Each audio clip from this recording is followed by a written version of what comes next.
आणि गडचिरोली जिल्ह्यातील पर्लकोटा नदीला कालपासून पूर आलाय आणि त्यामुळे भामरागड तालुक्यातल्या 100 पेक्षा अधिक गावांचा संपर्क तुटलेला आहे।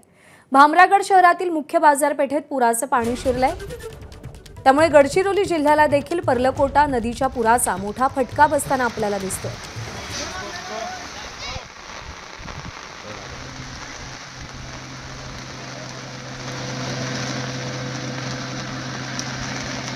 जिल्ह्याची स्थिती जर बघितली तर भामरागडमध्ये जे आहे पर्लकोटा नदीला मोठ्या प्रमाणात पूर आलेला आहे। त्यामुळे 50हून अधिक जे आहे दुकानं असतील, घरं असतील, हे पाण्याखाली आलेले आहे।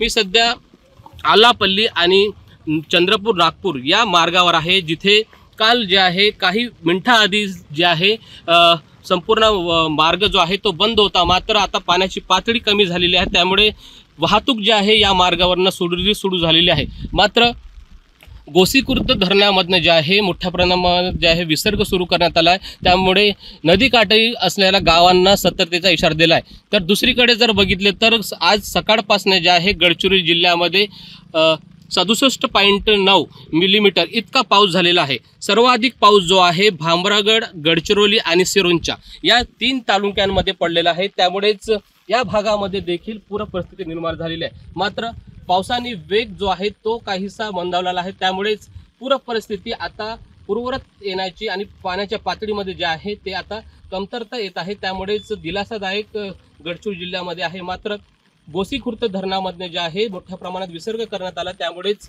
नदीकाठी असलेल्या भागांमध्ये जे आहे अलर्ट जारी केलेला आहे।